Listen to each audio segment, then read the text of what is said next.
తృప్తిపరచునుగాక. మరి సమయం ఆలస్యం చేయక మరి దైవజనులు జాయ్ సాల్మన్ రాజయ్య గారు మన మధ్యలో ఉన్నారు. వాక్యాన్ని శ్రద్ధగా వినవలసిందిగా ప్రభు పేరట మనవి చేస్తూ ఉన్నాను.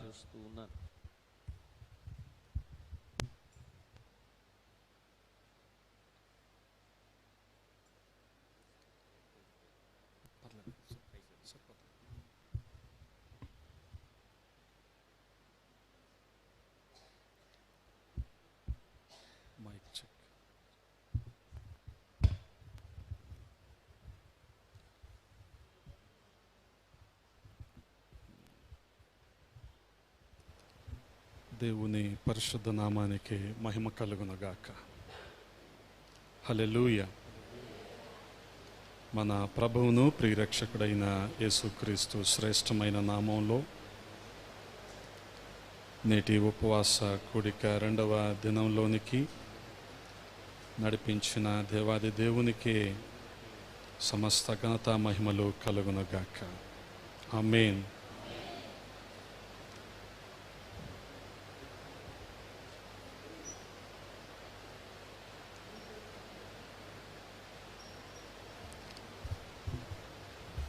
వాక్య ధ్యానము కొరకు లేఖనాల నుంచి ఒక మాటను ధ్యానం చేసుకుందాం.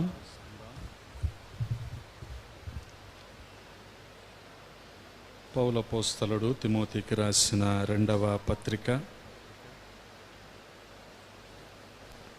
4వ అధ్యాయము 10వ వచనాన్ని చదువుతూ ఉన్నాను, గమనించండి. తిమోతికి రాసిన 2వ పత్రిక 4వ అధ్యాయము 10వ వచనము. దేమా ఇహలోకమును స్నేహించి నన్ను విడిచి తెస్సలోనికకు వెళ్ళెను. క్రెస్కే గలతీయకును తీతు దల్మతీయకును వెళ్ళిరి. ప్రార్థన. మమ్మల్ని అతి మిక్కిలిగా ప్రేమించిన మా ప్రియ పరలోకపు తండ్రి, ఈ సమయంలో మరొకసారి ఈ పాద సన్నిధి చేరటానికి మీరు చూపిన కృపను బట్టి స్తోత్రాలు.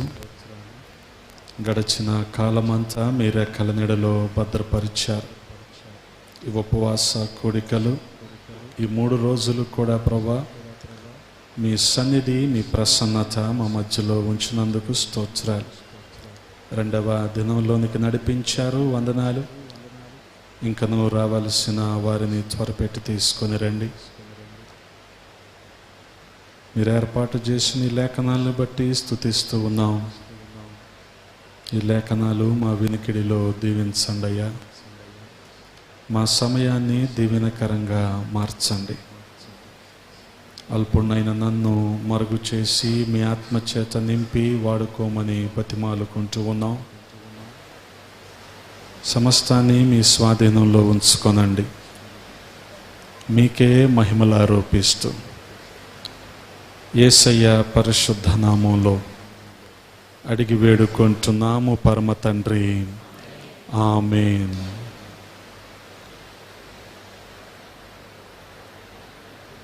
దేవునికి స్తోత్రం. హల్లెలూయా.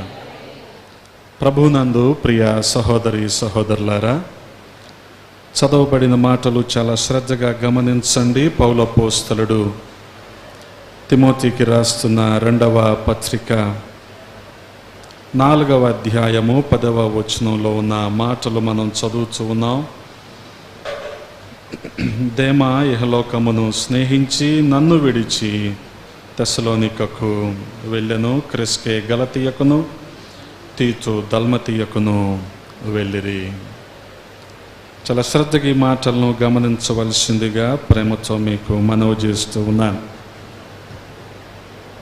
చాలా సందర్భాల్లో దేవుని మాటలో ధ్యానం చేస్తూ ఉన్నప్పుడల్లా దేవుడు విశేషముగా మనతో ముచ్చటిస్తూ ఉంటాడు. ప్రాముఖ్యంగా ఈ ఉపవాస కూడికల్లో దేవుడు సంఘాన్ని బలపరచులాగున మరి తన సేవకుల్ని నిలవబెట్టుకొని అనేకమైన విషయాలు మనతో మాట్లాడుతూ ఉన్నాడు. ప్రాముఖ్యంగా నా అనుదిన ధ్యానంలో కొన్ని మాటల దగ్గర నేను ఆగిపోతూ ఉంటాను. అలాగా ఈ మధ్యకాలంలో నేను ఆగిన మాట ఏంటంటే, దేమా ఇహలోకాన్ని స్నేహించి నన్ను విడిచి తెస్సలోనికకు వెళ్ళిపోయాడు అని పౌలు అపోస్తలుడు ఎంతో బాధగా, చాలా వేదనతో చెప్తున్న మాట నన్ను ఎంతగానో పట్టుకుంది. వాస్తవానికి దేమా సంగతిని మనం ఆలోచించగలిగితే, దేమా ఇహలోకాన్ని స్నేహించాడు, పౌలును విడిచిపెట్టాడు, తెస్సలోనికకు వెళ్ళిపోయాడు. ఈ 3 మాటలు చాలా శ్రద్ధగా గమనించండి. ఇహలోకాన్ని ప్రేమించటం, పౌలు అపోస్తలుని విడిచిపెట్టటం, తెస్సలోనికకు వెళ్ళిపోవటం. వాస్తవంగా ఈ 3 పత్రికలు కూడా, తిమోతికి రాసిన ఈ 2 ఉత్తరాలు, అలాగే తీతుకు రాసిన ఉత్తరం కూడా, పౌలు అపోస్తలుడు తన జీవితం చరమాంకంలో ఆఖరి రోజులలో రోమా చెరసాలలో ఉండి రాసిన ఉత్తరాలు. దీన్ని బట్టి మనం అర్థం చేసుకోవచ్చు, చెరసాలలో ఉండి కూడా పౌలు అపోస్తలుడు సంఘం పట్ల ఎంతటి బాధ్యతను కలిగి ఉన్నాడో అని. అందుకనే సంఘాన్ని బలపరుస్తూ, అదే రీతిగా ఇక్కడ దేమాను గురించిన ప్రస్తావన ఎందుకు వచ్చింది అనేది మనం ఆలోచించగలిగితే, జ్ఞాపకం చేసుకుంటూ ఉన్నాడు, వాస్తవానికి కష్ట పరిస్థితుల్లో నాతో ఉండవలసిన దేమా ఎందుకు వెళ్ళిపోయాడో, బహుశా ఎందుకు లోకానికి అంటిపెట్టుకొని ఉన్నాడో, ఈ విషయాలన్నీ కూడా ఆలోచిస్తూ ఉండొచ్చు. గమనించండి, ఇదే సందర్భాన్ని ప్రతి విశ్వాసి యొక్క విశ్వాస జీవితానికి, ఆత్మీయ జీవితానికి మనం ఆపాదించి చూడగలిగితే, విశ్వాసి కూడా నేటి దినాన్న మరి దేవుణ్ణి విడిచిపెట్టి లోకంతో స్నేహిస్తున్న పరిస్థితులు మనం చూస్తూ ఉన్నాం. వాస్తవానికి దేమా చేసింది కూడా అదే. దేమా తన దర్శనాన్ని విడిచిపెట్టి భక్తి జీవితంలో లేదా ఆత్మీయతలో వెనుకబడిపోయాడు. ఈ వెనుకుబాటుతనం తనల్ని ఏం చేసిందంటే, లోకం పట్ల ఆకర్షితుడయ్యేలాగా చేసింది. అందుకని ఇటువంటి విషయాలను కాస్త లోతుగా మనం అర్థం చేసుకోవటానికి ప్రయత్నించాలి. తన జీవితం ఆఖరి రోజుల్లో కూడా, వాస్తవానికి కాసేపట్లో పౌలు అపోస్తలుడు మరి శిరచ్ఛేదనం కాబడుతున్న పరిస్థితి అది, కాసేపట్లోనే. అటువంటి పరిస్థితుల్లో కూడా దేమాను జ్ఞాపకం చేసుకుంటూ ఉన్నాడు అంటే, ఇక్కడ తండ్రి ప్రేమను మనం అర్థం చేసుకోవాలి. అంటే ఎవరు కూడా నశించిపోవటం దేవునికి ఇష్టం లేదు. అన్యులైనప్పటికీ వారు నశించిపోవటం దేవునికి ఇష్టం లేదు. వారు నశించిపోకుండా దేవుడు వారి కొరకు సువార్థికులను ఏర్పాటు చేశాడు, సేవకులను లేవనెచ్చుకున్నాడు, వారికి దేవుని మాటలు చెప్పటానికి, దేవుని వైపు నడిపించటానికి. అలాగే విశ్వాసి కూడా విశ్వాస జీవితం నుంచి వెనుకకు మరలిపోవటం అనేది దేవుని చిత్తం కాదు. అందుకనే కొన్ని సందర్భాలలో దేవుడు మనల్ని ఉజ్జీవింపజేయటానికి, మనల్ని హెచ్చరింపజేయటానికి, మనల్ని గద్దించటానికి సంఘ నాయకుల్ని మనకు ఏర్పాటు చేశాడు. అందుకనే గమనించండి, ఇక్కడ తండ్రి ప్రేమను మనం అర్థం చేసుకోవాలి. దేమాను జ్ఞాపకం చేసుకున్నట్లయితే ఆఖరి పరిస్థితులు, అంటే వాస్తవానికి చెప్పాను కదా, పౌలు అపోస్తలుడు మరణించే పరిస్థితి. అటువంటి సందర్భంలో కూడా దేమాను జ్ఞాపకం చేసుకుంటున్నాడు. ఎంత బాధ కలిగితే దేమా గురించి మాట్లాడతాడు గమనించండి. దేమా పట్ల ఎంత బాధ్యత ఉంటే తప్ప పౌలు అపోస్తలుడు తను మరణించే సమయంలో ఈ మాటలు చెప్పడు. అదేంటంటే, దేమా ఇహలోకాన్ని స్నేహించి నన్ను విడిచి తెస్సలోనికకు వెళ్ళిపోయాడు.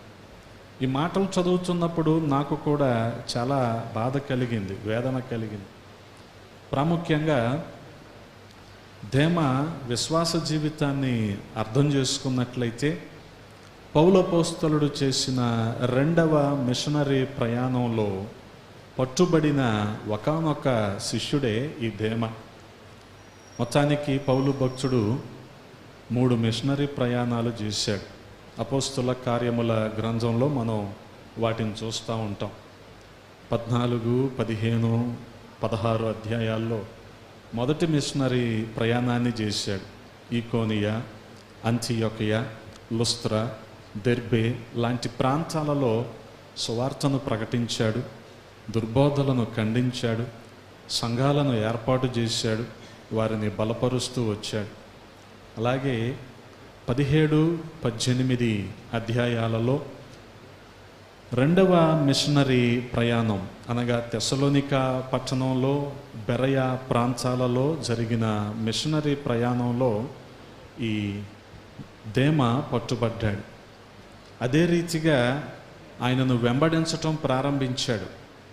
పౌలపోస్తలుతోనే ఉంటున్నాడు.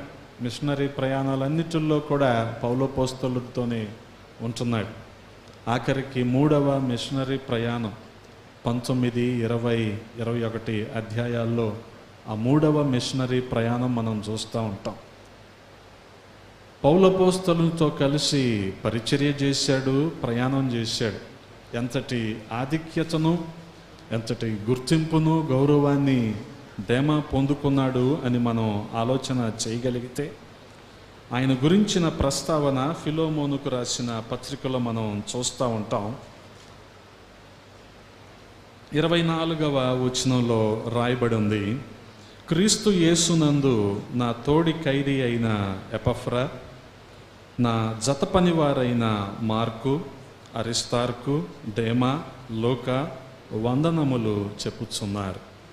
అంటే ఇక్కడ పౌలపోస్తలుడు దేమాకిచ్చిన ఆధిక్యత గమనించండి. ఏమంటున్నాడు? నా జత పనివారు అంటున్నాడు, నా తోటి పనివారు అంటున్నాడు. లూకా, అరిస్తార్కు, దేమా, మార్కు వీళ్ళందరికీ కూడా పౌలపోస్తలుడు అంతటి ఘనత, అంతటి సముచితమైన స్థానాన్ని ఇచ్చాడు. అటువంటి పరిస్థితిని కూడా విడిచిపెట్టుకొని దేమా యెహోలోకాన్ని స్నేహించి విడిచిపెట్టి వెళ్ళిపోయాడంటే గమనించండి, ఎక్కడికి వెళ్ళిపోయాడంట? తెస్సలోనికకు వెళ్ళిపోయాడు. ఆ రోజున కైసరు ఒక ప్లాన్డ్ సిటీ కట్టిద్దాం అనుకున్నాడు. ఈ రోజున మన భారతదేశంలో కూడా ప్లాన్డ్ సిటీస్, ప్లాన్డ్ టౌన్స్ ఉంటాయి కదా. పూణే ప్లాన్డ్ సిటీ అన్నమాట. అంటే ఏది ఎక్కడ ఉండాలో అక్కడ ఉంటాయి. అంత కంజెషన్ ఏమీ ఉండదు అక్కడ. అందుకనే వాటిని ప్లాన్డ్ సిటీస్ అన్నారు. వాస్తవానికి మీరు ఉంటున్నది కూడా 80వ సంవత్సరంలో ప్లాన్డ్ టౌన్షిప్పే ఇది. అందుకని అన్నీ సిస్టమేటిక్గా ఉంటాయి ఇక్కడ. ఎవరైతే దీన్ని ప్రతిపాదించారో ఆయన పేరే పెట్టారు. ఆయన మనకు అప్పట్లో మున్సిపల్ కమిషనర్ ఆయన అజిత్ సింగ్, ఆయన పేరే దీనికి పెట్టారు. ఇది కూడా ప్లాన్డ్ టౌన్షిప్. ఆ రోజున కైసరు చేసిన పని ఏంటంటే ఒక ప్లాన్డ్ సిటీ కట్టాలనుకున్నాడు. ఇది ప్రపంచం మొత్తానికి తలమానికంగా ఉండాలనుకున్నాడు. కానీ దానికి ఆయన పెట్టిన పేరేంటంటే తన భార్య సలోనిక పేరు పెట్టాడు. అదే తెస్సలోనిక. ఆ తెస్సలోనిక పట్టణం చాలా ఆకర్షణీయంగా ఉంటుంది. అందుకనే గమనించండి, లోకంలో ఉన్న తీరంతా ఆ పట్టణంలో కనపడుతుంది. బహుశా అందుకనేనేమో దేమా ఆకర్షితుడైపోయి పౌలును కూడా విడిచిపెట్టేసి తెస్సలోనికకు వెళ్ళిపోయాడంట. వాస్తవానికి పౌలుతో పాటు ఎక్కడ ఉండాలి? రోమా పట్టణంలోనే ఉండాలి. పౌలు చెరసాలలో ఉన్నాడు. ఇతను చెరసాలలో కాకపోయినా కనీసం పౌలుకి అందుబాటులో ఉండాలి. కానీ అది జరగలేదు. అందుకని విశ్వాసంలో వెనక్కి జారిపోయిన దేమాను మనం చూస్తూ ఉన్నాం. కారణం ఏంటంటే లోకం పట్ల ఉన్న ఆకర్షణ. ఇదే ప్రతి విశ్వాసి కూడా తన విశ్వాస జీవితానికి, ఆత్మీయ జీవితానికి ఆపాదించి చూడగలిగితే అనేకమైన విషయాలు మనం అర్థం చేసుకోవచ్చు. చాలా సందర్భాలలో ఆత్మీయత కంటే లోకం మనల్ని డామినేట్ చేస్తూ ఉంటుంది. మనల్ని అధిగమించేస్తూ ఉంటుంది. మన ఆత్మీయ జీవితం, మన భక్తి జీవితం కంటే మన వ్యక్తిగత అవసరాలు కొన్ని సందర్భాల్లో ఎక్కువగా కనిపిస్తూ ఉంటాయి. అవే మనకు ప్రాధాన్యం అన్నట్టు కనిపిస్తూ ఉంటాయి. అటువంటి పరిస్థితుల్లో మనం దేన్ని వెంబడిస్తున్నాం అనేది కూడా మనం అర్థం చేసుకోవాలి. గమనించండి, ఒక మెత్తటి ఇనుములాగా అయిపోయాడు. ఇనుము ఎక్కడైనా మెత్తబడుద్దా? కానీ దేమ ఎలాగ అయిపోయాడు? మెత్తటి ఇనుములాగా అయిపోయాడు. ఒకప్పుడు ఇనుమే, ఒకప్పుడు అందరిని హెచ్చరించిన వాడే, ఒకప్పుడు సువార్త ప్రకటించిన వాడే, ఒకానొక పరిస్థితుల్లో పౌలు భక్తునితో కలిసి ప్రయాణం చేసిన వాడే, పౌలుతో కలిసి పరిచర్యలో పాల్గొన్నవాడే, అన్నీ బాగానే ఉన్నాయి. కానీ ఎప్పుడైతే లోకంతో స్నేహం చేశాడో ఏమైపోయాడు? మెచ్చటి ఇనుమైపోయాడు. అంటే ఇనప రజనులాగా మారిపోయాడు. లోకం అనే అయస్కాంతానికి అంటుకుపోయాడు. గమనించాలి. ఇక విడిచిపెట్టుద్దా అయస్కాంతం? ఈ లోకం విడిచిపెడుతుందా? మన పరిస్థితులు కూడా ఒకానొక సందర్భంలో అలాగే ఉంటాయి. అందుకనే చాలా జాగ్రత్తగా మన ఆత్మీయతను కాపాడుకోవలసిన అవసరత ఉంది.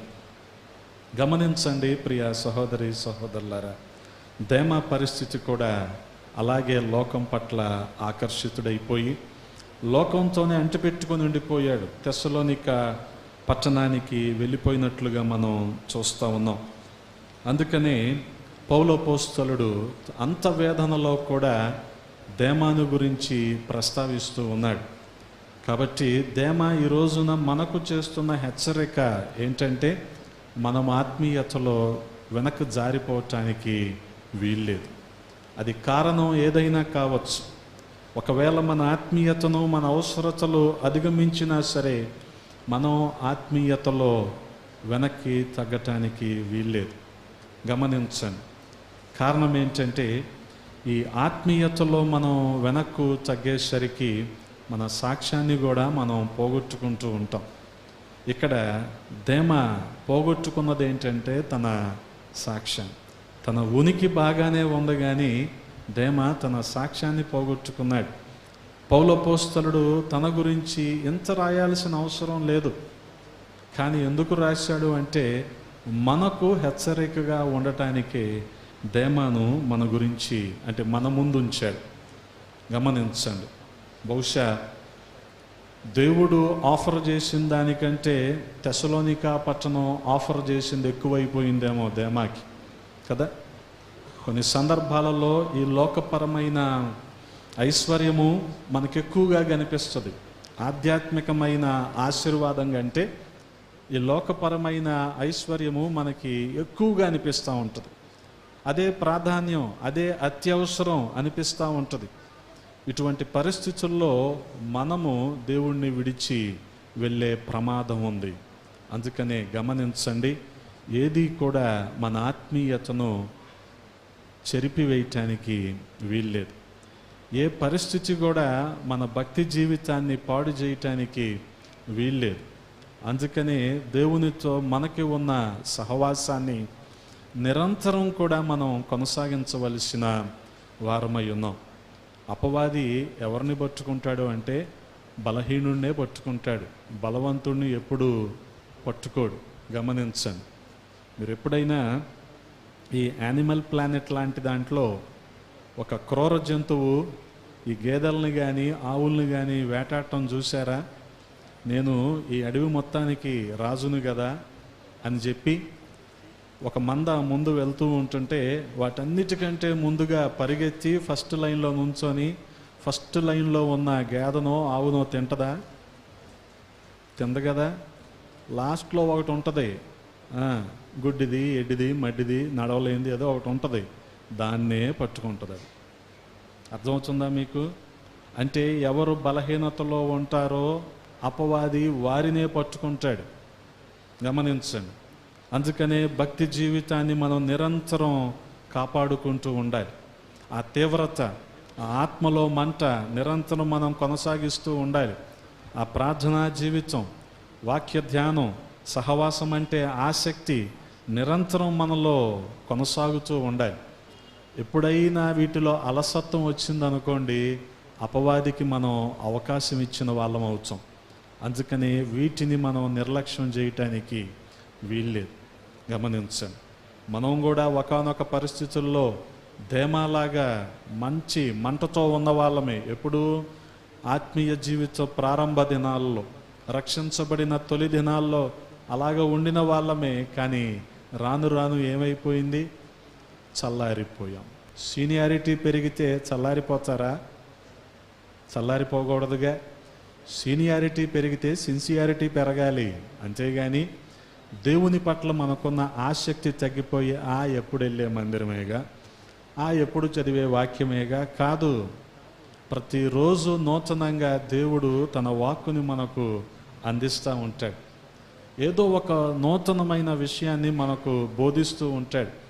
కారణం ఏంటంటే వాటిని అనుసరించి మనం ఆత్మీయతలో ఎదుగుతామని. అందుకనే ధేమాను బట్టి మనం ఆలోచన చేసుకుంటూ మన భక్తి జీవితాన్ని కాపాడుకోవలసిన వారమై ఉన్నాం. గమనించండి ప్రియ సహోదరి సహోదరులారా, పౌలుని విడిచిపెట్టేశాడు దేమా, పరిచర్యను విడిచిపెట్టేశాడు, పట్టణాన్ని కూడా విడిచిపెట్టేశాడు. రోమా పట్టణంలో ఉండాల్సిన వాడు, పౌలు అపోస్తలులతో పాటుగా ఉండాల్సిన వాడు ఇప్పుడు తెస్సలోనికాకు వెళ్ళిపోయాడు. గమనించండి, తెస్సలోనిక అంటే చెప్పాను కదా, ప్రపంచానికే తలమానికంగా ఉండాలని కట్టిన పట్టణం. కాబట్టి అది ఎలాగుంటుందంటే, గమనించండి, మన పీవీపీ లాగా ట్రెండ్ సెట్ లాగా ఉంటుంది అన్నమాట. సింగపూర్ చూడలేదు అనుకోకండి.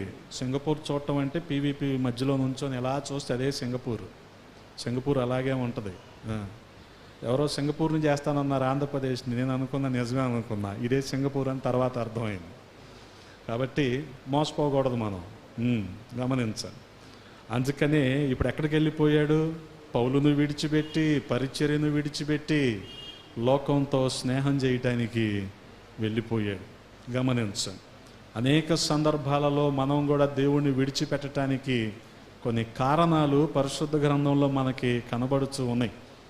వాస్తవానికి మనం కూడా ఆత్మీయతలో వెనక్కి జారిపోవటానికి కలిగిన కారణాలు ఏంటంటే, లోకం పట్ల మనకున్న ప్రేమ, లోకం పట్ల మనకున్న ఆకర్షణ. అందుకని రాయబడి ఉంటుంది కదా, యోహాను రాసిన మొదటి పత్రిక 2వ అధ్యాయము 15వ వచనంలో, ఈ లోకమునైనను లోకములో ఉన్న వాటినైనను ప్రేమింపకుడి. ఎవడైనను లోకమును ప్రేమించిన ఎడల తండ్రి ప్రేమ వానిలో ఉండదు. ఎందుకని? ఈ లోకంలో ఉన్నదంతా శరీరాశ, నేత్రాశ, జీవపుడంబం. ఇదేగా ఈ లోకంలో ఉంది. అందుకని ఈ లోకంలో ఉన్న వాటినైనా దేన్ని కూడా మనం ప్రేమించకూడదు. ఈ లోకం పట్ల ప్రేమే దేమాను ఏం చేసింది? పౌలపోస్తలునికి, పరిచర్యకు దూరం చేసింది. మనల్ని కూడా దేవునికి, సహవాసానికి దూరం చేసేది ఏంటంటే లోకం పట్ల ఉండే ఆసక్తి, ఆకర్షణ. వాస్తవానికి లోకం ఆకర్షణీయంగానే కనపడుద్ది. దానికి తోడు అపవాది కూడా మనలో కొన్ని సందేహాలు కలిగిస్తూ ఉంటాడు. ఇలాగే ఉండాలా, ఇలాగ ఉండకూడదా, ఇన్ని రకాలుగా మనల్ని మభ్యపెడతా ఉంటాడు. వీటి మధ్యలో మనం అనుకుంటాం నిజమేనేమో, అసలు ఏ రోజునో కూడా మందిరానికి రానివారు, ఎప్పుడూ కూడా ప్రభువుని అంగీకరించని వారు, వాళ్ళే డబ్బులతో, వాళ్ళే ఆస్తిపాస్తులతో చాలా మంచిగా బతుకుతున్నారు కదా, మనం ఎందుకు ప్రభు సన్నిధికి వెళ్ళి కూడా ఇలాగా సమస్యల్లో, శోధనలో ఉంటున్నాం అని మనకు కొంత అనుమానం కలుగుద్ది. అనుమానం కలిగి లోకం వైపు మనం చూస్తాం. లోకమేమో ఆకర్షణీయంగా కనపడుద్ది. అంటే ఎలాగుంటుందంటే, మనిషికి ఎన్ని దారులు ఉన్నాయి? 2 దారులు ఉన్నాయి. ఒకటేమో విశాలమైనది, ఇంకోటేమో ఇరుకైనది. ఎవరైనా పరలోక రాజ్యం వెళ్ళాలి అంటే ఇరుకు ద్వారంలోనే ప్రవేశించాలి, దాని గుండానే వెళ్ళాలి. అందుకనే క్రైస్తవ జీవితం అనేది చాలా కష్టతరమైనది. ఆ ఇరుకు మార్గంలోనే వెళ్ళాలి. కానీ లోకం మనకు ఏం చూపిస్తుంది? విశాలమైన మార్గాన్ని చూపిస్తుంది. అక్కడ క్రమం ఉండదు, అక్కడ దేవుని భయం ఉండదు, అక్కడ ఏవి ఉండవు. మనల్ని నాశనానికి తీసుకెళ్ళిపోయే విశాలమైన మార్గం. అందుకని గమనించండి, లోకంలో దేన్ని కూడా మనం ప్రేమించకూడదంట. ఇంతకీ ఏంటి లోకంలో మనం ప్రేమించేదంటే, చూసిన ప్రతీది మనకే కావాలి, నేత్రాశ. చూసిన ప్రతీది మనమే అనుభవించాలి, శరీరాశ. ఇక జీవపు డంబం. ఏంటి జీవపు డంబం అంటే? బడాయి. అచ్చ తెలుగులో చెప్పాలంటే జీవపు డంబం అంటే బడాయి. నేను మాత్రమే, నేను కాబట్టి. ఇవన్నీ ఏంటి? బడాయి. నేను కాబట్టి ఇలా చేస్తున్నా, నేను మాత్రమే ఇలా ఉంటా అనేది ఉంటుందో చూడండి. ఇదేం చేస్తుంది? మనల్ని దేవుడి నుంచి దూరంగా తీసుకెళ్ళిపోతుంది. ఆ రోజున హవ్వను కూడా మోసం చేయటానికి కలిగిన కారణం గమనించండి, ఇవే. శరీరాశ, నేత్రాశ, జీవపు డంబం. చూసిందా ఆ పండుని? చూడటానికి అది ఎలా కనిపించింది? ఆకర్షణీయంగా, రమ్యముగా కనిపించింది. అక్కడ పడిపోయింది మొదట. అందుకనే మన చూపు సరిగ్గా ఉండాలి. అన్నీ చూసామనుకోండి, శరీరం కూడా అన్నీ కావాలనుకుంటుంది. అందుకనే చాలా జాగ్రత్తగా ఉండాలి. ఇకపోతే జీవపు డంబం హవ్వలో ఉండి ఉంటుంది. ఏంటది? దేవునితో మేము సహవాసం చేస్తున్నాం, ఆయనే మా దగ్గరికి వస్తున్నాడు, ప్రతిరోజు మాతో మాట్లాడుతున్నాడు అనే అతిశయం కూడా వాళ్ళకు ఉండి ఉండొచ్చు. అపవాది వీటన్నిటి మీద దాడి చేశాడు, వారి ఆత్మీయతను పడగొట్టేశాడు. వాస్తవానికి సహవాసంలో నుంచి వాళ్ళని బయటకు వచ్చేసేలా చేశాడు. గమనించండి. అందుకని లోకంలో ఉన్న దేనిని కూడా మనం ప్రేమించకూడదు. ఒకటి మనకి లాభకరం అనిపించవచ్చు, కానీ దానివల్ల మన సాక్ష్యం పోద్దనుకుంటే దాన్ని మనం ఎలా ఎంచుకోవాలి? పౌలు భక్తుడు అంటాడు, ఏవేవి లాభకరమో వాటిని నేను నష్టంగా ఎంచుకున్నాను అంటాడు. అవన్నీ బహుశా లాభకరం అయి ఉండొచ్చు ఇహలోకంలో, కానీ వాటిని నష్టంగా ఎంచుకోవటం వలన మనము ప్రభువుకి సమీపంగా ఉంటాం. మోషే భక్తుడు చేసింది అదే కదా. ఫరో కుమార్తెకు కుమారుడుగా అనిపించుకునే భాగ్యాన్ని కూడా విడిచిపెట్టేసి ఇశ్రాయేలులతో శ్రమ పొందటానికే మొగ్గు చూపాడు.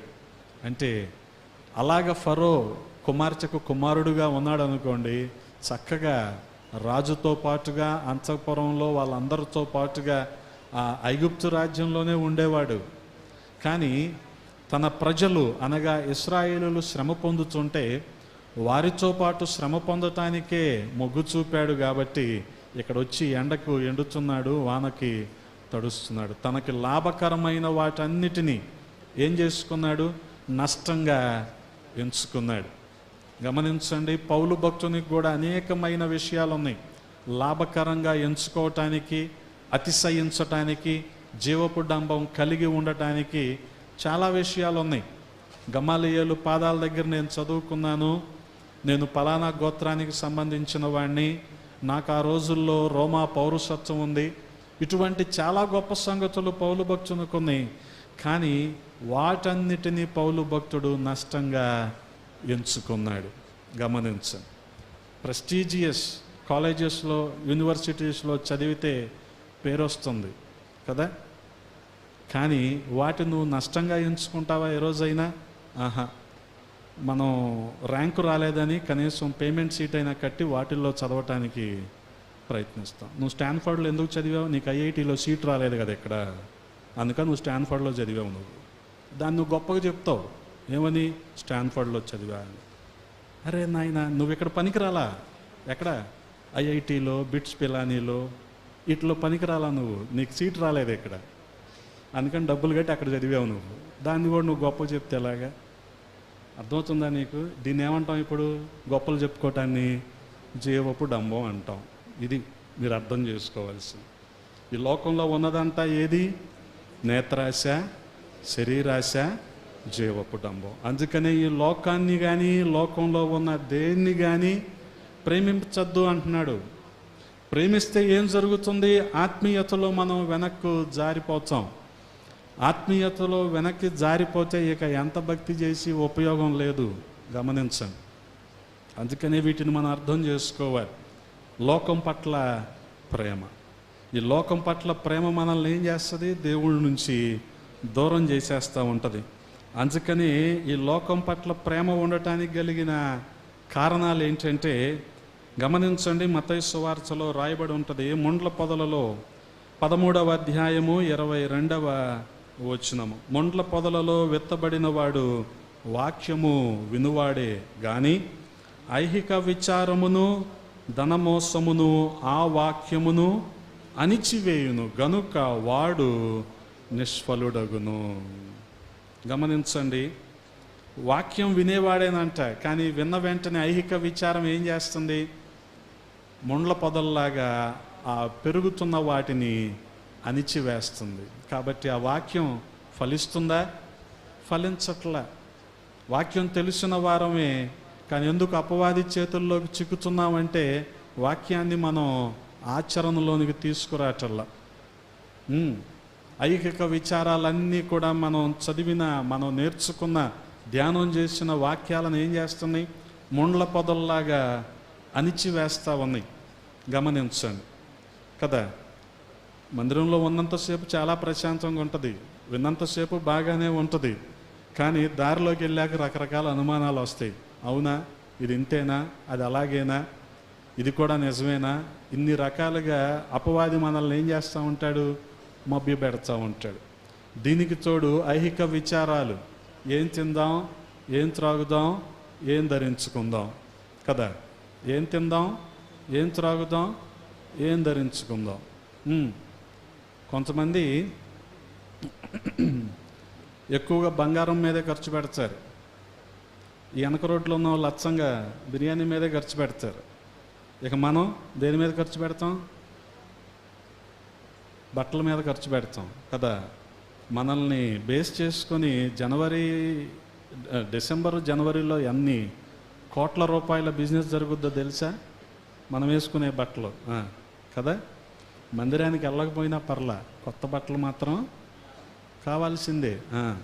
అది డిసెంబర్ 25కి ఒక జత, జనవరి వీలైతే డిసెంబర్ 31 రాత్రికి ఒక జత, జనవరి 1వ తారీఖు ఇంకో జత.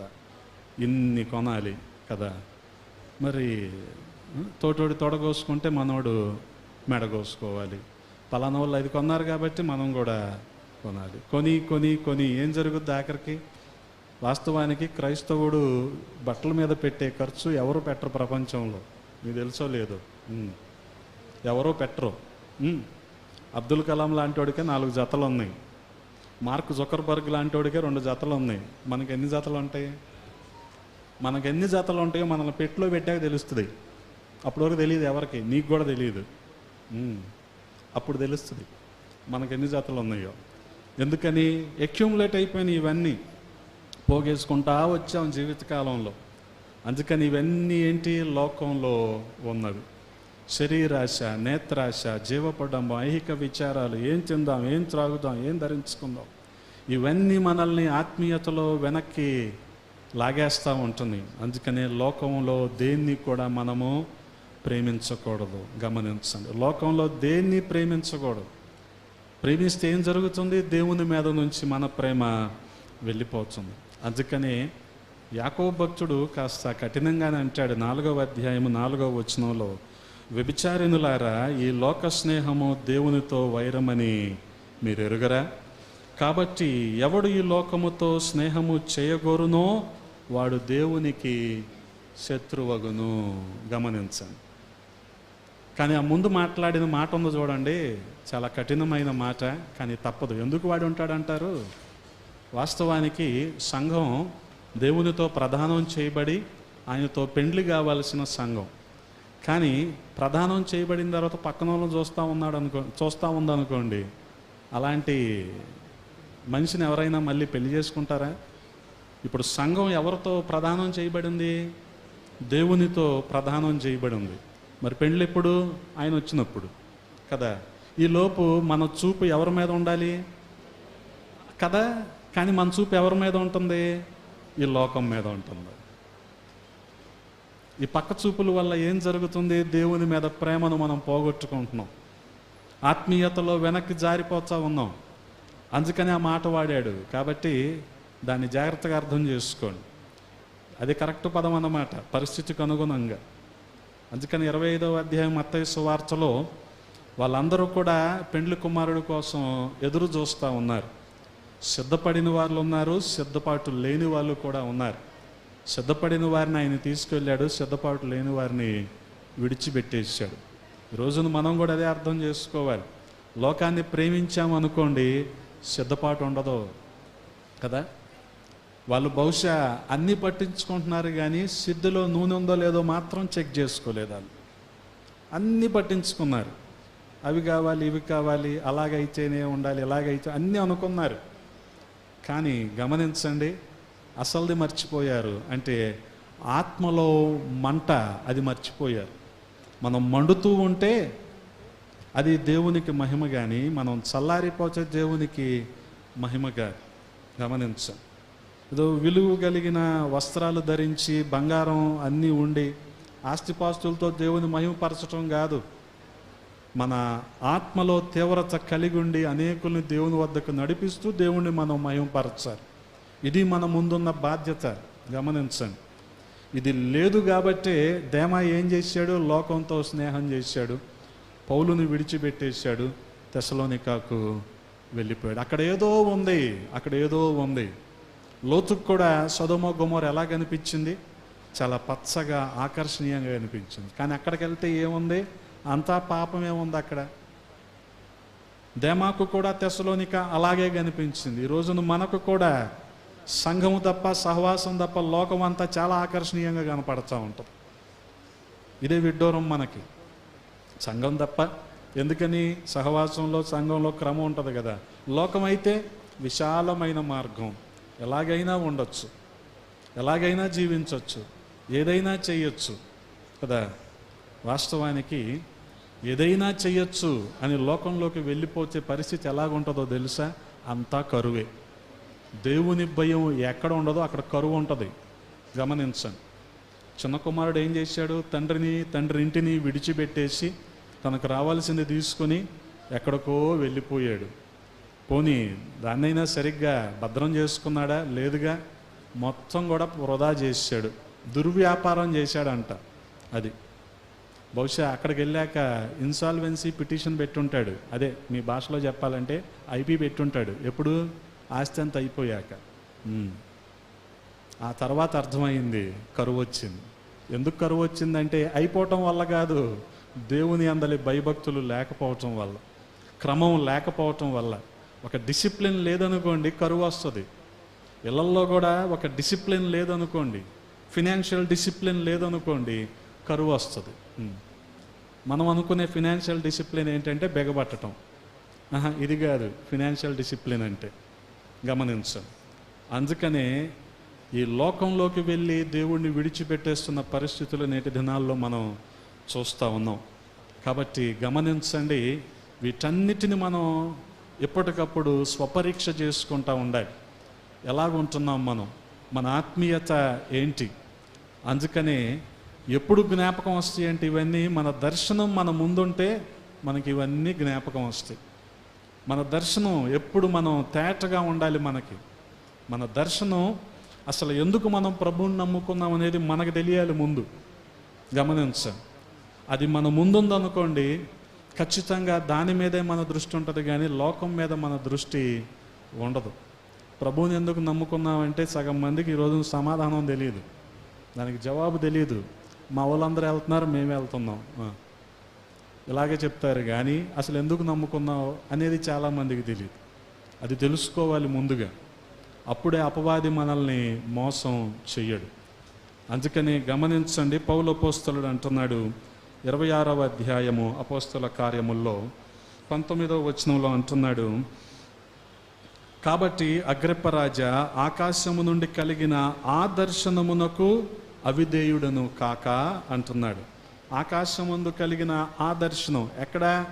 9వ అధ్యాయం అపోస్తల కార్యంలో. ఆ దర్శనం కలిగింది కదా, దానికి అవిధేయుడు అవటం లేదంట. అంటే తన ముందు తన గురేంటో అర్థమైపోయింది పౌలు అపోస్తలుడికి.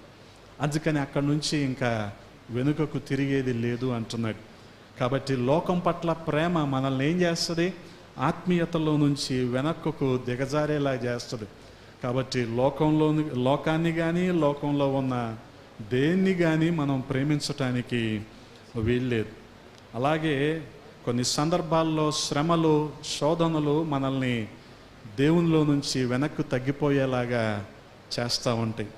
కానీ ఇక్కడ మనం జ్ఞాపకం చేసుకోవాల్సింది ఏంటంటే, మరి శ్రమలో, శోధనలు క్రైస్తవుడికి కాకపోతే ఎవరికి వస్తాయి? ఇది మనం అర్థం చేసుకోవాలి. మనుషులకు కలిగే శ్రమలే వస్తాయి మనకి కదా. మనం ఎంత భరించగలమో అంతే వస్తాయి. గమనించండి, మనం ఎంత భరించగలమో అంతే వస్తాయి. తెలుగులో ఒక మాట చెప్తాం కదా, ఎంత చెట్టుకు అంతే గాలి. మనం ఎంత భరించగలమో అంతే వస్తుంది. మనం ఏది హ్యాండిల్ చేయగలమో అదే ఇస్తాడు దేవుడు. అంతకు మించి ఇవ్వడు. అంతకు మించి ఇవ్వడు. గమనించండి. అందుకని పేతురు రాసిన మొదటి పత్రికలో రాయబడి ఉంటుంది, 4వ అధ్యాయము 12వ వచనంలో, ప్రియులారా, మిమ్మును శోధించుటకు మీకు కలుగుచున్న అగ్ని వంటి మహాశ్రమను గూర్చి మీకేదో ఒక వింత సంభవించున్నట్లు ఆశ్చర్యపడకుడి. ఈ శోధనలు వచ్చినప్పుడు ఏదో ఒక వింత జరిగిపోయింది, నాకే జరిగింది, ఇది నాకే ఇలాగ అయ్యింది అని అనుకోకూడదంట. ఇక్కడ ఫోటో దిగుదాం మన ఇద్దరం. కాము కూర్చోగా చెప్పు. నాకే వచ్చింది శ్రమ, నాకే కలిగింది శోధన అని అనుకోకూడదు మనం. ఎందుకని? మనం ఎంత హ్యాండిల్ చేయగలమో, మనం ఎంత ఓర్చుకోగలమో అంతే దేవుడు అనుమతిస్తాడు. గమనించ, అంతే అనుమతిస్తాడు కదా. ఓర్చుకుంటే ఏమవుద్ది? ఏమీ కాదు, అది ఒక అనుభవం. అందుకని గమనించండి, శ్రమలు, శోధనలు వచ్చినప్పుడు మనం వెనక్కి తగ్గిపోవటానికి, కృంగిపోవటానికి వీల్లేదు. వాటన్నిటిల్లో నుంచి దేవుడు మనకి కొన్ని పాఠాలను నేర్పిస్తూ ఉంటాడు. కాబట్టి చాలా శ్రద్ధగా ఈ విషయాలను మనం అర్థం చేసుకోవాలి. ఏదో మనకే జరిగినట్టు మనం బాధపడాల్సిన అవసరం లేదు కదా. ఏదో మనమే హ్యాండిల్ చేస్తున్నట్టు మనం భావించాల్సిన అవసరం కూడా లేదు కదా. ప్రపంచంలో చాలామంది ఉంటారు కదా. ఉన్నతమైన పరిస్థితుల్లో ఉండేవారు ఉంటారు, తక్కువ పరిస్థితుల్లో ఉండేవాళ్ళు కూడా ఉంటారు. దేవుడు ఎవరికి ఏది అనుమతిస్తే అది, దాన్ని సంతోషంగా మనం స్వీకరించాలి. ఇటువంటి ఆత్మీయత మనకు అవసరం. వాస్తవానికి ఏ కొద్దిగా శ్రమ కలిగిన, శోధన కలిగిన మనమేమనుకుంటామంటే, మాకే ఇలా జరుగుతుంది, మాకే ఇలా వచ్చింది అని మనం అనుకుంటూ ఉంటాం. కానీ గమనించండి, మనం శ్రమ పొందటం అనేది దేవునికి మహిమ. హల్లెలూయ, హల్లెలూయ. అది కూడా మనకి మేలు అని మనం భావించాలి. అది కూడా మనకి మేలుకరమే. మత్తయి సువార్త 5వ అధ్యాయంలో రాయబడి ఉంటుంది. గమనించండి, 10వ వచనంలో, నీతి నిమిత్తము హింసించబడువారు ధన్యులు, పరలోక రాజ్యము వారిది. నా నిమిత్తము జనులు మిమ్మును నిందించి, హింసించి, మీ మీద అబద్ధముగా చెడ్డ మాటలెల్లా పలుకున్నప్పుడు మీరు ధన్యులు. అప్పుడు మనం ఏం చేయాలి? సంతోషించాలి, ఆనందించాలి. దీనివల్ల పరలోకంలో మన ఫలము అధికమవుతుంది. గమనించండి. ఇలాగే పూర్వం అందున్న ప్రవక్తలను కూడా వాళ్ళు హింసించారంట. కాబట్టి ఇప్పుడు ప్రస్తుత పరిస్థితుల్లో మనకి పర్సిక్యూషన్, క్రైస్తవులు కలుగుతున్న హింసల గురించి మనం కూడా అవగాహన కలిగి ఉండాలి. ఎక్కడో మణిపూర్లో జరిగింది, ఇంకెక్కడో జరిగింది అనుకోవటం కాదు. మనకు జరిగితే మీరేం చేస్తారు కదా. జరగదు అనుకోవటానికి లేదుగా. అది జరగదు అంటారు పెద్ద మనుషులు. వాళ్ళకి తెలుసా? ఎలప్రోలు తెలుసా మీకు? కట్టుబడిపాలెం నుంచి కొండపల్లి దాటాక ఎలప్రోలు. ఎలప్రోల్లో గత పరిస్థితులకి ఇప్పుడున్న పరిస్థితులకి తేడా వచ్చింది. అందుకని సర్పంచ్ ఏం చేయించాడంటే చర్చికి తాళం వేసాడు. నీకు అర్థమైందా? సర్పంచ్ చర్చికి తాళం వేసాడు. మరి ఇది హింస కాదా? క్రైస్తవులకు కలిగే హింస కాదు ఇది? ఏం జరగదు, ఏం కాదు అంటారు. మన జుట్టు విగ్రహారాధికుల చేతిలోకి వెళ్ళిపోయాక ఏమైతే ఇంకా కదా. అందుకనే గమనించండి, ఇవన్నీ కలిగినా సరే మనం సంతోషించాలంట. ఇలాగా కలగటం వల్ల మన ఫలము పరలోకంలో అధికమవుతుంది. కాబట్టి గమనించండి, ఈ శ్రమలు, శోధనలు మనల్ని వెనక్కి జారేలాగా చేస్తాయి. అయినా సరే శ్రమల్లో, శోధనలో మనము ఆనందించాల్సిన వారమై ఉన్నాం. అంత మాత్రమే కాదు, కొన్ని సందర్భాలలో అబద్ధ బోధలు, దుర్బోధల వలన మనం ఆత్మీయతలో నుంచి జారిపోయే ప్రమాదం ఉంది. మన ఆత్మీయతను మనం పాడు చేసుకునే ప్రమాదం ఉంది. స్థానికంగా స్టాండర్డ్గా ఒక సంఘానికి వెళ్లకుండా పూటకో సంఘానికి వెళ్ళే వాళ్ళు ఉంటారు కదా, అక్కడో కర్చీఫ్ ఎక్కడో టవల్ వేసి వచ్చే వాళ్ళు ఉంటారు. ఏది ఒక్క ఆదివారమే, తెలుసో లేదో మీకు. ఇలా వేసారనుకోండి అసలు ఏ బోధకి వీళ్ళు కట్టుబడి ఉండరు. ఇలాంటి వాళ్ళని అపవాది దుర్బోధలతో మోసం చేస్తూ ఉంటాడు. అందుకని ఇవి మనల్ని ప్రభువు నుంచి వెనక్కి మరలేలాగా చేస్తాయి. మనం చదువుకున్న అధ్యాయంలోనే తిమోతికి రాసిన 2వ పత్రిక 4వ అధ్యాయములో మనం చూడగలిగితే 3-4 వచనాల్లో రాయబడి ఉంటుంది. ఎందుకనగా జనులు హితబోధను సహింపక దురద చెవులు గలవారై తమ స్వకీయ దురాశలకు అనుకూలమైన బోధకులను తమ కొరకు పోగు చేసుకొని సత్యమునకు చెవినీయక కల్పనా కథల వైపు తిరుగు కాలము వచ్చును. గమనించండి, చాలా జాగ్రత్తగా ఈ మాటలు అర్థం చేసుకోవాలి. తమ స్వకీయ దురాశలకు అనుకూలమైన బోధకులను తమ కొరకు పోగు చేసుకుంటారు కదా. అనుకూలమైన బోధకులు కూడా అలాగే ఉంటారు. జనాల్ని సంతోషపెట్టే బోధలు, జనాల్ని మెప్పించే బోధలు, దీనివల్ల ఆత్మీయతలో వృద్ధి కలగదు, అస్సలు వృద్ధి కలగదు. అందుకనే చాలా జాగ్రత్తగా ఉండాలి. పలానా వాళ్ళు బాగా పాడతారంటే వాళ్ళని పిలవండి కదా, పలానా వాళ్ళని పిలవండి, పలానాది చెయ్యండి అని స్థానిక సంఘ కాపరి మీద ప్రెషర్ తీసుకొస్తూ ఉంటారు. అదైతే బాగుంటుంది, ఇదైతే బాగుంటుంది. Then ministry becomes event management. అంతకుమించి ఏం జరగదు. గమనించండి, మినిస్ట్రీ ఏమవుద్ది? ఈవెంట్ మేనేజ్మెంట్ అవుద్ది కదా. పెళ్ళైపోయింది, కళ్యాణ మండపంలో భోజనాలు జరుగుతున్నాయి, పాటలు పాడతారా? ఈ భోజనాలు చేసేవాళ్ళు ఒకడు వెళ్ళి పలానా పాట పాడవా అంటారు కదా పాడే వాళ్ళని. సేమ్ మినిస్ట్రీ కూడా అలాగే అవుతుంది. పలానా రకంగా ఉండాలి, పలానాది కావాలి కదా. దేవుడు నీకు ఏం బోధిస్తున్నాడు, అనుగుణంగా నీలో నువ్వు కావలసిన మార్పులేంటి, అనుగుణంగా నీ ఆత్మీయత ఏంటి, దీనివల్ల నువ్వు ప్రభుతో ఎంత సహవాసం లేకపోతే సమీపంగా ఉండగలవు, ఇది కదా మనకు కావాల్సింది. అందుకనే దుర్బోధలు ఎక్కువైపోతా ఉన్నాయి ఈ రోజున. మనుషుల్ని మెప్పించే బోధలు, వాక్యానికి వ్యతిరేకంగా బోధలు, వాక్యాన్ని విడిచి కల్పనా కథలు, ఎంతసేపు పెట్టకథలు. దీనికే ఒక తంబనేలు, ఏది పెట్టకథకే తంబనేలు. మళ్ళీ ఎందుకు? జనాలు మెప్పించాలి కదా, అందుకని కదా. ఎంతకాలం ఈ కథలు చెప్పి బతికిస్తారు జనాలని? కాదు కదా. మనకు కావాల్సిందేంటి? ఆత్మీయత కదా. ఎప్పటికప్పుడు మనలో స్వపరీక్ష చేసుకుంటూ ఉండాలి మనం. దీన్నే మనం ఏమంటామంటే ఇంట్రాస్పెక్షన్ అంటాం. అంటే అంతరంగాన్ని పరిశీలించుకోవటం, మన లోపల ఏముందో మన గురించి మనం పరిశీలన చేసుకోవటం. దీనివల్ల మన ఆత్మీయత పెరుగుతుంది. గమనించండి, దీనివల్ల మన ఆత్మీయత పెరుగుతుంది. ఎవరో పాటగాడు వచ్చాడు అనుకోండి, ఉద్యోగం రాదు, ఉద్రేకం వస్తుంది, అంతే అంతే, అంతకుమించి ఏం జరగదు.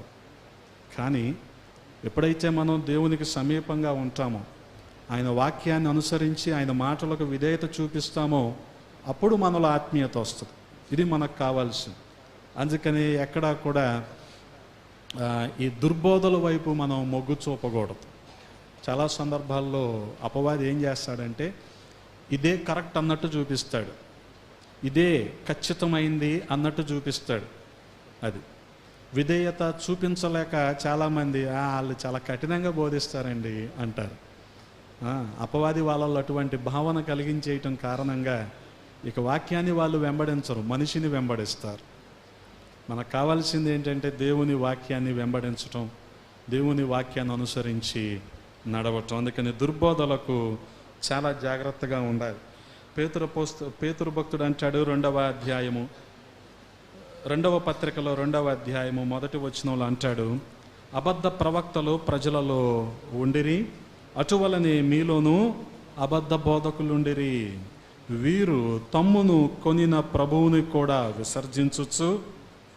ఎవరు కొన్నారు మనల్ని? యేసుక్రీస్తు ప్రభువారు. ఏమిచ్చి కొన్నాడు? ఆయన రక్తం ఇచ్చి మనల్ని కొన్నాడు. ఆయన్ని కూడా విడిచిపెట్టేసి తమకు తామే శీఘ్రముగా నాశనము కలుగజేసుకొనొచ్చు, నాశనకరముగు భిన్నాభిప్రాయములను రహస్యముగా బోధించుదురు. దీన్నే డాక్ట్రిన్ అందురు, దీన్నే సిద్ధాంతం అని దాన్ని ప్రోపగేట్ చేయటం మొదలు పెడతారు. గమనించండి, దీన్ని చాలా జాగ్రత్తగా వివేచనతో మనం కనిపెట్టాలి. అది ఆ వివేకము, వివేచన ప్రతి విశ్వాసికి కూడా ఉండాలి. ఏది వాక్యానికి వ్యతిరేకమైన బోధ అంటే, ఒక రకంగా చెప్పాలంటే వాళ్ళ సొంత రాజ్యాంగం వాళ్ళు రాసుకుంటారు. అది దాన్ని ఏమంటారు? సిద్ధాంతం, ఇదే బైబిల్ అంటారు. అటువంటి పరిస్థితులు వచ్చేసినాయి ఈ రోజున. అటువంటి బోధలు మనం వింటా ఉన్నాం ఈ రోజున. అందుకని ఆత్మీయతలో ఎదగలేక చాలా సంఘాలలో ఈ సమస్యలే. కారణం ఏంటంటే వాక్యానికి దూరంగా వెళ్ళిపోవటం కదా. వాస్తవానికి ఎప్పుడు ఏ ఆరాధనకు వచ్చినా, ఏ మీటింగ్కి మీరు వెళ్ళినా ఒక సిద్ధపాటు కలిగి వెళ్ళాలి. ఈ రాత్రి ప్రభువు నాతో ఏం మాట్లాడబోతున్నాడు కదా. కొన్ని సందర్భాల్లో ఆయన నిన్ను ఆదరిస్తూ మాట్లాడవచ్చు, కొన్ని సందర్భాల్లో ఆయన నిన్ను గద్దిస్తూ మాట్లాడవచ్చు. దానికి నువ్వు సిద్ధపాటు కలిగి వెళ్ళాలి. అంతేగాని నన్ను పొగడలేదు, నన్ను పట్టించుకోలేదు, నా గురించి చెప్పలేదు కదా. వాస్తవానికి మన అందరం వచ్చింది ఆయన గురించి చెప్పుకోవటానికి. ఆయన్ని విడిచిపెట్టి మనల్ని ఒకరినొకరు పొగుడుకోవటం వల్ల ఎవరికి ఉపయోగం ఉండదు కదా. ఇవన్నీ మళ్ళీ దుర్బోధలు అయిపోతాయి. అందుకని వీటికి మనం దూరంగా ఉండాలి. ఇంకొక కారణం ఏంటంటే విశ్వాస ఆత్మీయతలో నుంచి వెనక్కి జారిపోవటానికి దేవుని సన్నిధిని విడిచిపెట్టడం. వాస్తవంగా ఆదిమ సంఘం ఏదైతే ఒక క్రమాన్ని ప్రతిపాదించిందో ఆ క్రమాన్ని ఈ రోజున క్రైస్తవ లోకం విడిచిపెట్టేస్తాం. గమనించం. అపోస్తల కార్యములు 2వ అధ్యాయం, అక్కడ ఆదిమ సంఘం స్థాపించబడింది. 42వ వచనంలో ఒక క్రమాన్ని పెట్టారు. అదేంటంటే అపోస్తలుల బోధలో, సహవాసంలో, రొట్టె విరచటంలో, ప్రార్థనలో ఎడతెగక ఉండాలి అని ఒక క్రమాన్ని బోధించారు.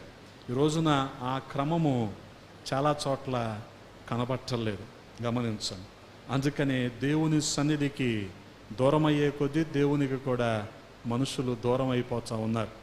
అందుకనే హెబ్రీలకు రాస్తూ అంటాడు పౌలు అపోస్తలుడు 10వ అధ్యాయము 24వ వచనంలో, కొందరు మానుకొనుచున్నట్లుగా సమాజముగా కూడుట మానక ఒకరినొకడు హెచ్చరించుచు, ఆ దినము సమీపించుట మీరు చూచిన కొలది మరి ఎక్కువగా అలాగు చేయుచు.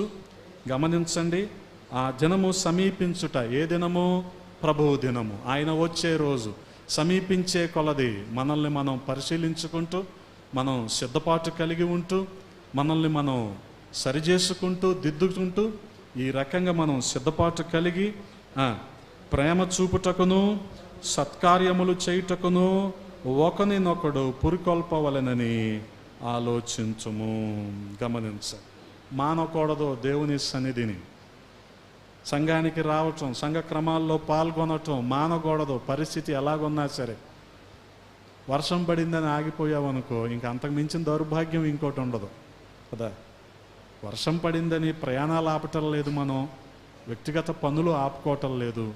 అలాంటిది మందిరానికి రావటం ఆపేస్తే అంటే సహవాసాన్ని మనం నిర్లక్ష్యం చేస్తున్నాం. సహవాసాన్ని ఎప్పుడైతే నిర్లక్ష్యం చేస్తామో అపవాదికి అవకాశం ఇచ్చిన వాళ్ళం అవుతాం. గమనించండి.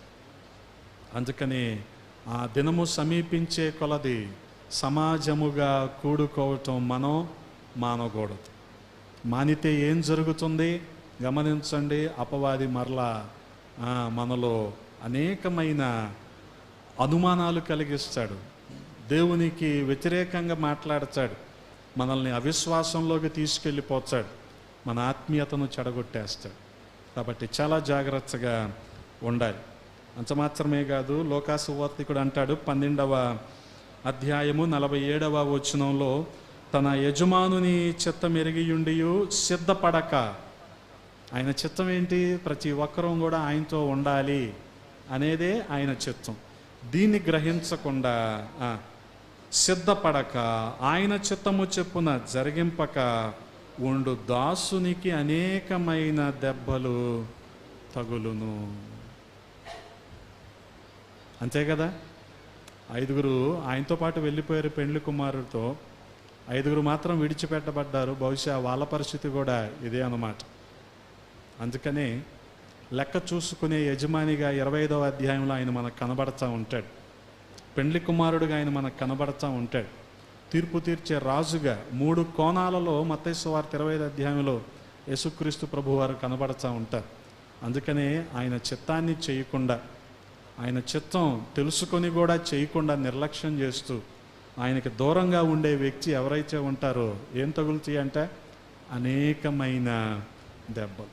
గమనించండి. అందుకని దేవుని సన్నిధిని మనం నిర్లక్ష్యం చేయటానికి వీల్లేదు. దేవుని సన్నిధిని విడిచిపెట్టడం అంటే దేవుని చిత్తానికి వ్యతిరేకంగా మనం జీవించటమే. విశ్వాస జీవితానికి ఇది ఎంతో ప్రమాదకరం. గమనించండి. ఉండాల్సిన సమయంలో ఉండాల్సిన చోట్లో మనం ఉండకుండా ఎక్కడెక్కడో ఉంటున్నామంటే అది ఎంత ప్రమాదమో మీకు తెలుసుగా కదా. యుద్ధం చేసే సమయంలో యుద్ధంలో ఉండకుండా మధ్యాహ్నం పూట ఇంట్లో నిద్రపోయి బయట పోర్టికోలో నడుస్తే దావీదుకి ఎంత ప్రమాదం జరిగిందో మీకు తెలుసుగా.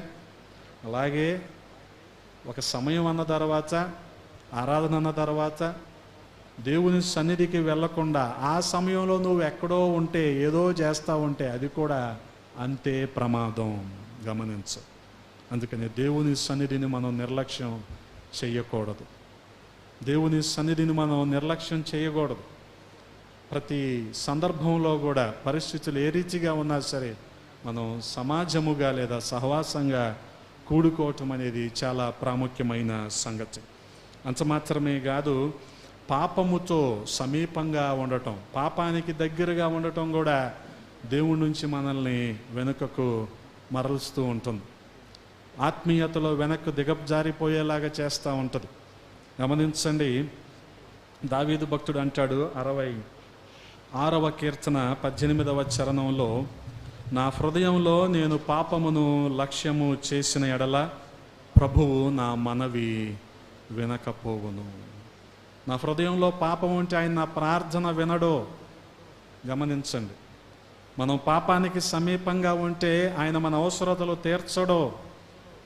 ఇదేం చేస్తుంది? నా అవసరతలు తీరలేదుగా, నేను ఇన్ని సంవత్సరాల నుంచి మందిరానికి వెళ్తున్నాను, నాకేం మేలు కలిగింది అనే ఆలోచనతో అసలు దేవుని సన్నిధికి దూరం అయిపోయిన వాళ్ళని మనం చూస్తూ ఉంటాం. చాలా ప్రమాదకరం ఇది. ఆత్మీయతలో దిగజారేతనం ఇది. చాలా జాగ్రత్తగా వీటిని మనం పరిశీలించుకొని సహవాసంలో కొనసాగవలసిన వారమై ఉన్నాం. అంత మాత్రమే కాదు, దేవుని వాక్యాన్ని స్వీకరించకపోవటం కూడా, దుర్బోధలను అనుసరించటం ఒక ప్రమాదం అయితే, దేవుని మాటలను వాక్యాన్ని స్వీకరించకపోవటం. గమనించండి. యోహాను సువార్త 6వ అధ్యాయము 66వ వచనంలో ఈ రీతిగా రాయబడి ఉంది, అప్పటి నుండి ఆయన శిష్యులలో అనేకులు వెనుక తీసి మరి ఎన్నడూను ఆయనను వెంబడింపలేదు. 15వ వచనంలో అంటారు, అసలు నువ్వే మా రాజు, నువ్వే మాకన్నీ అంటారు. ఆయన వెంబడించడానికే వస్తారు. తీరా 60వ వచనంలోకి వచ్చేసరికి ఇంత కఠినంగా ఎవరు బోధించటం చూడలేదే అంటారు. వాస్తవానికి దేవుని వాక్యం కఠినమైంది కాదు, ఖచ్చితమైనది. ఈ అవగాహన మన అందరికీ ఉండాలి. బోధ ఖచ్చితమైనది, కఠినమైనది కాదు. కానీ యేసుక్రీస్తు ప్రభువారి బోధను వీళ్ళు ఏమనుకున్నారు? కఠినమైన బోధగా అర్థం చేసుకున్నారు. అందుకనే ఆ తర్వాత 66వ వచనంలోకి వచ్చేసరికి ఇంకా ఎన్నడూ కూడా వీళ్ళు ఆయనను వెంబడించలేదంటారు కదా. ఒక వాక్యం మనల్ని గద్దించిందనుకోండి, జరగాల్సిన పరిణామం ఏంటంటే మనల్ని మనం దిద్దుకోవటం. ఇది జరగాల్సింది. కానీ ఈ రోజున ఇది జరగటల్లా. ఇది జరగకపోగా చాలా కఠినంగా చెప్తారు. అక్కడికి వెళ్ళకూడదు. మరి ఇంకెక్కడికి వెళ్ళాలి? ఎక్కడ స్క్రీన్ ఉంటుందో అక్కడికి వెళ్ళాలి. ఎందుకని అక్కడ కఠినంగా చెప్పరు, అక్కడ ఏదైనా చెయ్యి అంటారు, లాస్ట్లో QR కోడ్ ఇస్తారు, అది బాగుంటుంది కదా. అంతేగాని ఖచ్చితంగా దేవుని వాక్యాన్ని బోధించే చోటకి జనాలు వెళ్ళరో గమనించండి. అందుకని దేవుని వాక్యాన్ని స్వీకరించకపోవటం, వాక్యాన్ని అర్థం చేసుకొని దానికి తగినట్టుగా జీవించకపోవటం, ఏం జరుగుతుంది దీనివల్ల? మన ఆత్మీయతను మనం పోగొట్టుకుంటాం. అందుకని యాకోబు అంటాడు, 1వ అధ్యాయము 22వ వచనంలో, మీరు వినువారు మాత్రమై ఉండి మిమ్మును మీరు మోసపుచ్చుకొనకుండా వాక్య ప్రకారము ప్రవర్తించువారునై యుండుడి. వాక్య ప్రకారం ప్రవర్తించాలి. గమనించండి, విని విడిచిపెట్టేయటం కాదు, విని అందులో జోకులు గుర్తుపెట్టుకోవటం కాదు. గమనించండి, జనాలకు అవే గుర్తుంటాయిలేండి వాక్యం కంటే. అది దౌర్భాగ్యం, అంతకుమించి చెప్పగలిగేది ఏం లేదు దాని గురించి. అందుకనే వాక్యాన్ని విని విడిచిపెట్టేయటం కాదంట, దానికి అనుగుణంగా నడుచుకునే వారంగా మనము ఉండాలి. అప్పుడే దేవుని సన్నిధిలో మనం ముందుకు కొనసాగుతాం, వెనక్కు జారిపోం. అంత మాత్రమే కాదు, గమనించండి, దేవుని గురించిన అవగాహన లేకపోవటం, దేవుణ్ణి అర్థం చేసుకోలేకపోవటం, ఆయన సార్వభౌమాధికారాన్ని మనం అర్థం చేసుకోలేకపోవటం, ఆయన గుణశీలతను మనం అర్థం చేసుకోలేకపోవటం, ఆయన శక్తి, ఆయన యొక్క స్వారూప్యాన్ని మనం అర్థం చేసుకోలేకపోవటం. దీని కారణంగా కూడా మనుషులు అనేకులు కూడా ఈ రోజున విశ్వాసంలో వెనక్కి మరలిపోతూ ఉన్నారు. కేవలం ప్రభువుని వెంబడించటం అంటే కేవలం అవసరతల కోసమే కాదు, ఆత్మీయత కోసం అని మనం అర్థం చేసుకోవాలి. కానీ అనేకులు కూడా అవసరతలే గుర్తొస్తాయి. గమనించండి, ప్రార్థన మొదలు పెడితే ఏం గుర్తొస్తుంది? అన్ని అవసరతలే గుర్తొస్తాయి. అదివ్వు, ఇదివ్వు, అది చెయ్యి, ఇది చెయ్యి, ఏ గుర్తొస్తాయి. కానీ ప్రభా నేనేం చెయ్యాలని ఏ రోజైనా అడిగామా మనం? భయం మనకి. అడిగితే ఆయన ఎక్కడికి వెళ్ళమంటాడో అని కదా. ఎందుకనంటే మనకి ఈజీ కోజీ లైఫ్ ఇదే బాగుంది కదా. చుట్టూ జనం, మధ్యలో మనం భజన, ఇదే బాగుంటుంది కదా. మనం కోయిగూడాలకి వెళ్ళొద్దు, మనం లంబాడి తండాలకి వెళ్ళొద్దు, మనం ఎక్కడికి వెళ్ళొద్దు కదా. చాలా బాగుంటుంది ఇక్కడైతే. అవసరమైతే అయ్యగారు ఇంకో 2 ఏసీలు పెట్టిస్తారు మన కోసం. ఇది చాలా బాగుంటుంది ఇక్కడ. అందుకని మనం ఆయన్ని అడగం, ప్రభువా నేనేం చెయ్యాలి? అడిగాము ఎప్పుడైనా? మనం ఎంతసేపు అడిగేది ఏంటి? ప్రభువా నాకు అది చెయ్యి, ఇది చెయ్యి, అది ఇవ్వు, ఇది ఇవ్వు కదా. అంటే మనకి సమూయేలు లాంటి మనసు రావట్లేదు మనకి. సమూయేలు ఏమన్నాడు? నీ దాసుడు ఆలకిస్తున్నాడు చిత్తం, చెప్పండి నువ్వేం చేయమంటే అది చేస్తా నేను కదా. ఆ మనసు మనకు ఉండాలి. అంటే ఎప్పుడు ఉంటుంది ఆ మనసు? ఆయన్ని మనం అవగాహన చేసుకోగలిగినప్పుడు, ఆయన ఏంటో మనకు అర్థమైనప్పుడు కదా. ఆయన ఏంటో మనకు అర్థమైతే మనం ఆ మాట అడగగలం. ఆయన మనం ఎలా అర్థం చేసుకున్నాం? ఆయన మనకి ఈవులు ఇచ్చేవాడిగానే అర్థం చేసుకున్నాం, కానీ మిగిలిన రకాలుగా ఆయన మనకు అర్థం కాల. అందుకనే ఆయన ఎంతసేపు అడుగుతానే ఉంటాం. ఆయనకేం అవసరం అది మనం చూడం. గమనించండి కదా. మనోహ భార్య కానీ, అలాగే హన్నా కానీ, సమూయేలు తల్లి హన్నా కానీ దేవునికి ఏం కావాలో అది ఆలోచించారు, కానీ వాళ్ళకేం కావాలో అది ఆలోచించలేదు వాళ్ళు. అందుకనే గొప్ప బిడ్డల్ని అన్నారు వాళ్ళు. గమనించండి, దేవుని చేతుల్లో బలంగా వాడబడిన ఒక ప్రవక్తని, ఒక యాజకుడిని, న్యాయాధిపతిని వాళ్ళు కన్నారు. కారణం ఏంటంటే దేవుని అవసరతను వాళ్ళు పాలు పంచుకోగలిగారు. అందుకనే దేవుణ్ణి మనం అర్థం చేసుకోవాలి, అవగాహన చేసుకోవాలి. ఏదో యేసుక్రీస్తు ప్రభు వారిని నమ్ముకుంటే అప్పులుండవు, నొప్పులుండవు, తిప్పలుండవు, వీటిలో నుంచి మనం బయటికి రావాలి. ఆయన్ని నమ్ముకోకపోతే మనకు పరలోక రాజ్యం లేదు. ఇది 2వ బడి. ఈ బడిలోకి రావాలి మనం ఇప్పుడు. ఇంకా ఆయన లేకపోతే మనకు నిత్య జీవానికి దిక్కు లేదు, మన ఆత్మీయతకు అర్థం లేదు ఆయన లేకపోతే మన జీవితంలో. అందుకనే గమనించండి, ప్రతి సందర్భంలో కూడా ఆయన చిత్తం ఏంటో మనం గుర్తెరగాలి. గమనించగలిగితే ఆయన మన అవగాహన చేసుకోవటానికి ఒక మాట ఇక్కడ రాయబడి ఉంది. యోహాను రాసిన 1వ పత్రిక 2వ అధ్యాయము 19వ వచనంలో, వారు మనలో నుండి బయలు వెళ్ళిరి కానీ వారు మన సంబంధులు కారు. వారు మన సంబంధులైతే మనతో కూడా నిలిచియుందురు. అయితే వారందరూ మన సంబంధులు కారని ప్రత్యక్షపరచబడినట్లు వారు బయలు వెళ్ళిరి. అంటే దేవుణ్ణి అర్థం చేసుకోకపోతే ఇలాగే ఉంటుంది పరిస్థితి. ఆయన వారెవరో, ఆయన వారు కాని వారెవరో తెలిసిపోద్ది, ఇట్టే తేలిపోద్ది అంతే. అందుకనే గమనించండి, సిద్ధపాటు కలిగి ఉండాలి, ఆత్మీయతను కాపాడుకుంటూ ఉండాలి. ఏ కారణం చేత కూడా మన ఆత్మీయతను మనం విడిచిపెట్టడానికి వీల్లేదు, మన సాక్ష్యాన్ని మనం పోగొట్టుకోవటానికి వీల్లేదు. దేమా లోకాన్ని స్నేహించాడు, పౌలును విడిచిపెట్టాడు, తెస్సలోనికా పట్టణానికి వెళ్ళిపోయాడు లాంటి చెడ్డ సాక్ష్యం మనకొద్దు. గమనించండి, అటువంటి చెడ్డ సాక్ష్యం మనకొద్దు. అపోస్తల కార్యముల గ్రంథంలో పౌలు పరిచర్యను మనం చదువుతున్నప్పుడల్లా ఖచ్చితంగా మన కంట కన్నీరు రాకుండా ఉండదు. అటువంటి గొప్ప పరిచర్యను చేశాడు. అంత పరిచర్య చేసిన వాడికి లాస్ట్లో మిగిలిన కొంత బాధ ఏంటంటే, అయ్యో దేమ పరిచర్యను విడిచి వెళ్ళిపోయాడే కదా, మనం కూడా ఆత్మీయతను విడిచిపెట్టి సహవాసానికి దూరం అయిపోయామే అన్న చెడ్డ సాక్ష్యం మనకొద్దు. గమనించండి, మన ప్రతి అవసరతను ఎరిగి ఉన్న దేవుడు వాటిని తీర్చటానికి సమర్థుడు. మన ఆత్మీయ అవసరతలు ఎరిగిన ఆయన మనల్ని తన శక్తితో నింపటానికి సమర్థుడు. కాబట్టి ఆయన వైపు చూద్దాం, ఆత్మీయతలో ముందుకు వెళ్దాం, మన సాక్ష్యాన్ని మనం కాపాడుకుందాం. అటువంటి కృపను దేవాది దేవుడు మనందరికీ దయచేయునుగాక. ఆమేన్. తలలు వంచండి, ప్రార్థన చేసుకుందాం.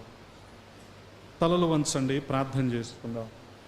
ప్రతి ఒక్కరము కూడా విన్న మాటలను బట్టి మనల్ని మనం పరిశీలన చేసుకుందాం. లోకంతో స్నేహం చేసి శోధనలో శ్రమల కారణంగా, అబద్ధ బోధల కారణంగా ఆత్మీయతను విడిచిపెట్టి దేవునికి దూరంగా వెళ్ళిపోతున్నామేమో.